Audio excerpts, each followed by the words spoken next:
We're travelling through a mouse's brain. Each colour represents the branches of a different nerve cell. Right now we're in the space normally occupied by a blood vessel. But diving into the thick tangle of nerve branches, you can see how dense and complicated the anatomy is.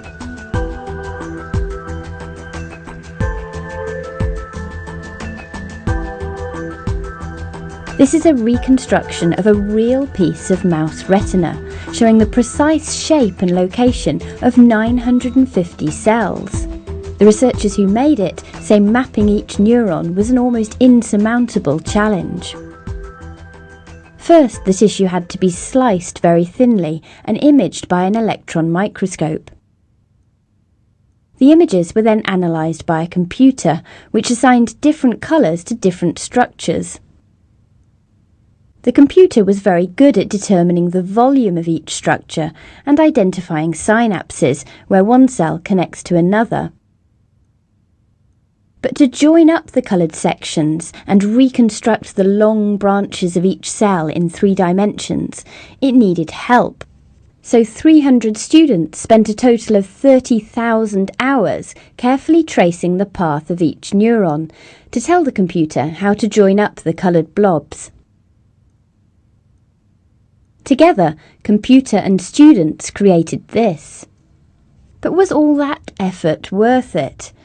This block with its hundreds of neurons represents just 0.06% of the retina. Imagine scaling up to a whole mouse brain, or even a whole human brain where there are over 80 billion neurons. Skeptics of this approach, known as connectomics, say it's too time-consuming and question how much we actually learn about brain function. But enthusiasts argue that if you want to really understand the brain, you'd better get mapping. 3 studies published this week in Nature show that mapping brain tissue in great detail is giving us new insights into the visual system. The retina is the best studied bit of brain. Yet this map surprised scientists by revealing a new type of cell, one that's evaded other detection methods because it's quite rare. There it is, XBC, a type of bipolar cell that relays visual information from photoreceptors to other cells in the network. It's a noticeably different shape to other known bipolar cells. The other 2 studies looked at the retina of a much smaller animal, the fruit fly. They tackled a classic problem in neuroscience, how the brain detects movement, obviously really important to a fly. For 50 years we've had a vague idea how this works. The new studies finally pinned down the mechanism. The first group patiently mapped several hundred neurons and, by analysing their connections, identified motion detection circuits, each one wired to detect motion in a particular direction.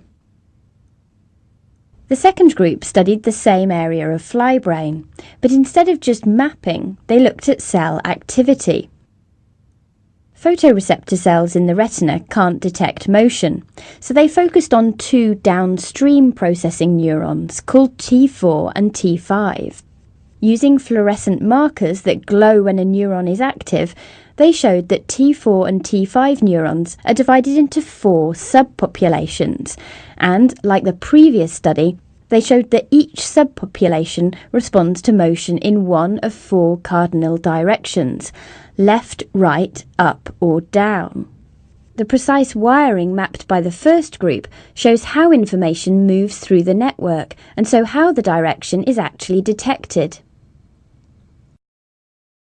Together, these 3 studies demonstrate that extraordinarily detailed anatomy, combined with physiology, is furthering our understanding of the brain. Well, a tiny bit of fly or mouse brain. Will we one day be able to map a whole human brain? To scale up, the mapping process needs to be fully automated and cheaper. And the data from a human brain could fill millions of terabyte hard drives.